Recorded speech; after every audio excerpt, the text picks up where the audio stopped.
साथियों नमस्कार, मेरा नाम है पवन कुमार। आपका स्वागत है राजपथ भारत में। आज बसपा सुप्रीमो लखनऊ पहुंचकर पहला प्रेस कॉन्फ्रेंस जो किया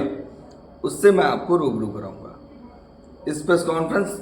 के दौरान बसपा सुप्रीमो ने तमाम संगठनों और तमाम सांसदों के बारे में बात भी की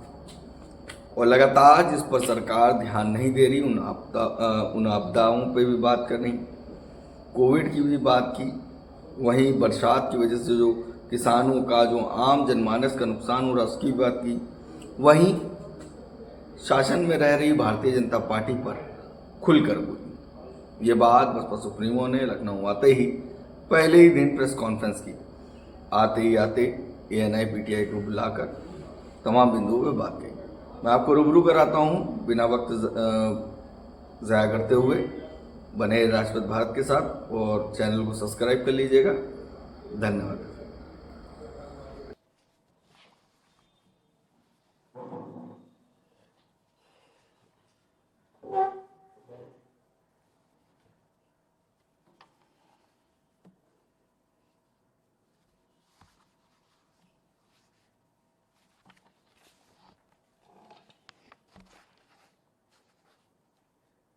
मीडिया बंधुओं,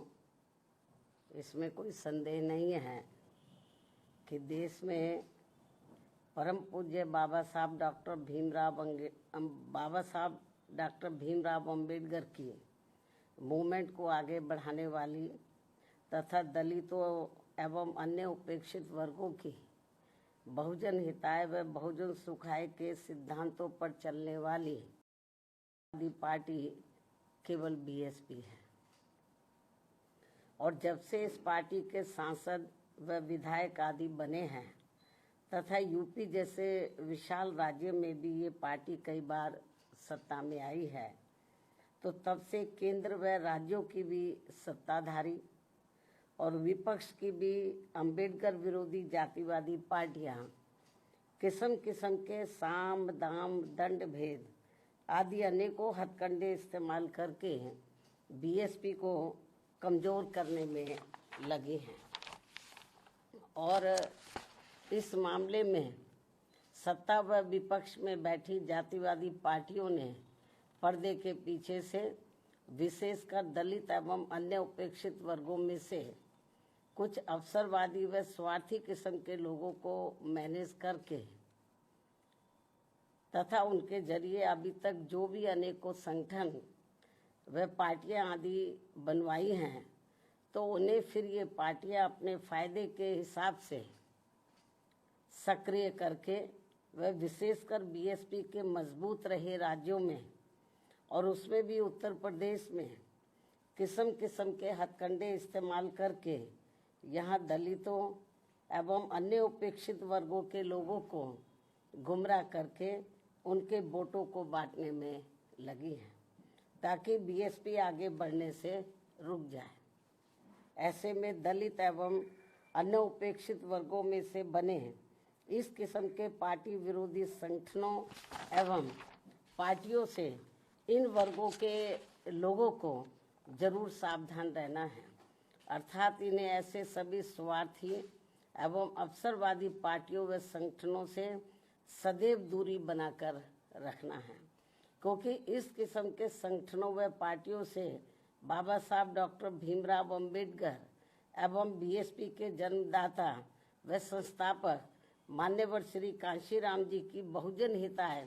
व बहुजन सुखाय की मूवमेंट से कुछ भी लेना देना नहीं है, जबकि वास्तव में इनकी मूवमेंट को आगे बढ़ाने के लिए बीएसपी पूरे जी जान से लगी हुई है, जिसे आगे बढ़ते एवं मजबूत होते हुए देखकर अब पूरे देश में व खासकर यूपी में यहाँ सत्ता एवं विपक्ष की सभी जातिवादी पार्टियां बहुत ज़्यादा दुखी व चिंतित भी हैं। और अब पिछले कुछ समय से जब से बीएसपी फिर से मजबूत होनी शुरू हुई है, तो तब से अब यह सभी विरोधी पार्टियां विशेषकर दलित वर्ग से जुड़े अवसरवादी व स्वार्थी किस्म के संगठनों व पार्टियों आदि को विभिन्न स्तर पर इस्तेमाल करके तथा उनके जरिए आए दिन किस्म किस्म के कार्यक्रम आदि करवा के यहाँ दलितों एवं अन्य उपेक्षित वर्गों के लोगों को गुमराह करने में लगी है तथा उनकी ताकत को भी बांटने व कमजोर करने में लगी हुई है, जिनके बहकावे में इन वर्गों के लोगों को बिल्कुल भी नहीं आना है। और इसके लिए अब ये अवसरवादी व स्वार्थी किस्म के बने संगठन एवं पार्टियां या जातिवादी पार्टियों के हाथों में खेलकर तथा एक सोची समझी रणनीति के तहत बीएसपी के भोले भाले लोगों को अपने इन संगठनों व पार्टियों आदि से जोड़ने के लिए अब अपने कार्यक्रमों में व बैठकों आदि में मान्यवर श्री कांशीराम जी का व मेरा खुद का भी नाम लेकर ये कहते घूम रहे हैं कि हम तो इनके मिशन को ही आगे बढ़ाने में लगे हैं और इसके लिए हम बहन जी का भी काफ़ी सम्मान करते हैं। साथ ही ये भी कहते हैं कि बाबा साहब डॉक्टर भीमराव अंबेडकर के जिस अधूरे पड़े कारवां को बीएसपी पूरा करने में लगी है उसके साथ हम भी खड़े हैं। इस किस्म की वो बातें करते हैं लोगों को गुमराह करने के लिए। इस प्रकार से ये सब लिपड़ी चिपड़ी बातें कहकर अब ये अवसरवादी एवं स्वार्थी किस्म के संगठन एवं पार्टियां बीएसपी के लोगों को गुमराह करने में लगी है तथा इस पार्टी को कमजोर करने में लगी हैं, जबकि इस मामले में हमारी पार्टी का ये कहना है कि यदि इनकी इन सब बातों में रत्ती भर भी सच्चाई होती तो तब फिर ये लोग विरोधी पार्टियों के हाथों में खेलकर अपने अनेकों संगठन एवं पार्टियां आदि नहीं बनाते और फिर ये लोग सीधे बीएसपी से ही जुड़कर अपनी बहुजन हिताय व बहुजन सुखाय की पार्टी को ही मजबूत करते। लेकिन ऐसा ना करके ये लोग एक सोची समझी रणनीति के तहत इस किस्म की बातें कहकर हमारे बीएसपी से जुड़े भोले भाले दलितों एवं अन्य उपेक्षित वर्गों के लोगों को गुमराह करने में लगे हैं। इस किस्म की बातें कहकर बीएसपी को आगे बढ़ने से रोकने में लगे हैं, जिनसे इन वर्गों के लोगों को हमेशा सचेत रहना है ताकि यहाँ जातिवादी पार्टियां इनके जरिए बीएसपी को कमजोर व ख़त्म करने के अपने इस मकसद में कामयाब ना हो सके। इतना ही नहीं बल्कि अब ये विरोधी पार्टियां इनसे अनेकों और भी हथकंडे इस्तेमाल करवा सकती हैं ताकि फिर देश में बीएसपी का अस्तित्व ही ना के बराबर रह जाए। इसके साथ ही अब तो ये जातिवादी पार्टियां अपने राजनीतिक लाभ के लिए इन स्वार्थी व अवसरवादी संगठनों एवं पार्टियों को जिंदा रखने के लिए चुनाव में अपने वोट भी ट्रांसफर करा के इनके अब एक आधी एमपी व एमएलए भी जितवा कर भेज रही है। इतना ही नहीं बल्कि ईवीएम में भी धांधली करा के अब बीएसपी के उम्मीदवारों को जीतने भी नहीं दे रही हैं ताकि दलित एवं अन्य उपेक्षित वर्गों के लोगों का बीएसपी से मोह भंग हो जाए। हालांकि ईवीएम में धांधली को लेकर अब विपक्ष की पार्टियां भी काफ़ी कुछ बोल रही हैं। ऐसे में अब हमारी पार्टी सहित अधिकांश विपक्ष की पार्टियां भी यही चाहती हैं कि देश में सभी छोटे बड़े चुनाव पूर्व की तरह ही बैलेट पेपर के जरिए होने चाहिए, जो वर्तमान सरकार के रहते तो संभव नहीं हो सकता। लेकिन उम्मीद है कि सत्ता परिवर्तन होने के बाद ये सब संभव हो जाए। इसलिए ऐसी संभावना के चलते अभी अपनी पार्टी के लोगों को भी कतई निराश नहीं होना है, बल्कि इनको अपनी पार्टी को हर स्तर पर मजबूत बनाते रहना बहुत ज़रूरी है, क्योंकि देश में वर्तमान में चल रहे राजनीतिक हालातों में ये ईवीएम वाला सिस्टम कभी भी बदल सकता है और फिर यहाँ बैलेट पेपर से ही देश में हर चुनाव होंगे और ऐसा हो जाने पर फिर बीएसपी के भी अच्छे दिन पुनः वापस लौट आएंगे। इस उम्मीद के साथ ही पार्टी के लोगों को यहाँ जातिवादी पार्टियों के इशारों पर बने ऐसे सभी अवसरवादी एवं स्वार्थी किस्म के संगठनों एवं पार्टियों आदि के हथकंडों से सावधानी बरतते रहना बहुत जरूरी है। इसके साथ ही पार्टी के लोगों को अपनी एकमात्र हितैषी पार्टी बीएसपी के जनाधार को बढ़ाने की तरफ भी इन्हें विशेष ध्यान देना है, ताकि फिर अपनी ये पार्टी खासकर यूपी में पुनः पूर्ण बहुमत के आधार पर सत्ता में आसीन हो सके, जो ये सर्वजन के हित में होना यहाँ बहुत जरूरी है। इसलिए कांग्रेस, बीजेपी व सपा आदि इन पार्टियों के सहारे व इशारे पर चलकर दलित एवं अन्य उपेक्षित वर्गों की एकता व इनकी एकमात्र हितैषी एवं अम्बेडकरवादी पार्टी बीएसपी को कमजोर करने वाले ऐसे सभी अवसरवादी व स्वार्थी संगठनों एवं पार्टियों के नेता चाहे अपने निजी स्वार्थ में सांसद, विधायक व मंत्री आदि क्यों ना बन जाएं, तो भी इससे इन वर्गों के लोगों का कुछ भला होने वाला नहीं है। इसके अलावा यहाँ मैं ये भी कहना चाहूँगी कि पिछले कुछ समय से हमें ये देखने के लिए मिल रहा है कि देश की राजनीति में एक दूसरे के विरुद्ध द्वेष, विद्वेष, संकीर्णता व मुकदमेबाजी आदि की नकारात्मकता इस हद तक बढ़ गई है कि आए दिन नेताओं के बीच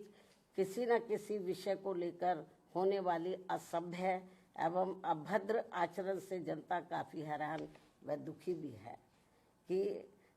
भी है कि अतः वर्तमान में चल रहे ऐसे हालातों में इन लोगों से सही जन व देश हित भला फिर कैसे संभव हो सकता है, जबकि वास्तव में देश में ऐसा फैला विषैला माहौल सीधे तौर पर यहाँ के विकास व आत्मनिर्भरता के प्रयास को बाधित कर रहा है तथा देश के धनासेठों की संपत्ति अब ज़्यादातर विदेशी निवेश में जाने लगी है, जिससे यहाँ की अपार गरीबी, बेरोजगारी, अशिक्षा व पिछड़ापन आदि की ज्वलंत समस्याएं और भी ज़्यादा गंभीर होती जा रही हैं। और इस बीच भारतीय अर्थव्यवस्था में अस्थिरता की मिल रही खबरें भी अति चिंतनीय हैं। देश के जीडीपी ग्रोथ में गरीब बहुजनों की उचित भागीदारी न होना अर्थात देश के विकास में सब समाज का हित निहित नहीं होना, ये वास्तविक कारण है जो सबके विकास को अपेक्षित संतोष नहीं दे पा रहा है। इसलिए सबका विकास होना जरूरी है। साथ ही देश के गरीबी एवं बेरोजगारी मुक्त बहुअपेक्षित विकास यानी कि सुखी संपन्न लोगों के विकसित भारत के निर्माण में केंद्र की बहुजन हितैषी नीतियों के साथ साथ राज्यों के गुड गवर्नेंस की भी भरपूर भूमिका न होना ये भी सोचने की बात है, जबकि यूपी जैसे बड़े राज्यों को भी सबके विकास का दायित्व निभाना अत्यंत आवश्यक है। इतना ही नहीं बल्कि वर्षों से अपने देश की सीमाएं भी पूरे तौर से सुरक्षित नहीं होने के कारण यहाँ समय समय पर आतंकवादी वारदातें भी आए दिन घटित होती रहती हैं। अभी हाल ही में पहलगाम की हुई ताज़ा घटना इस बात का खास उदाहरण है, जो अति दुखद व चिंतनीय भी है, जिस पर इस समय देश में काफ़ी राजनीति भी की जा रही है। ये भी बड़े दुर्भाग्य की बात है जो नहीं होनी चाहिए। वहीं दूसरी तरफ अब देश में कोरोना का भी तेजी से प्रकोप बढ़ रहा है, जिसके रोकथाम के लिए भी सभी राज्य सरकारों को विशेष ध्यान देना चाहिए। साथ ही देश में लगातार बढ़ रही गरीबी एवं महंगाई आदि ने भी लोगों को अब काफ़ी तोड़कर रख दिया है। इनके साथ साथ इस समय देश के कुछ भागों में भारी वर्षा व तूफान आदि आने की वजह से भी लोग बहुत ज़्यादा मुश्किल में हैं। इन सब मामलों में भी केंद्र व राज्य सरकारों को जरूर ध्यान देना चाहिए। साथ ही सरकारें कार्यक्रमों के प्रति गंभीर व संवेदनशील न होने के कारण आए दिन मच्छी भगदड़ में हो रही मौतें भी अति चिंता की बात है। इस ओर भी सरकारों को जरूर ध्यान देना चाहिए। अब मैं अपनी बात यहीं समाप्त करती हूँ। धन्यवाद। जय भीम व जय भारत।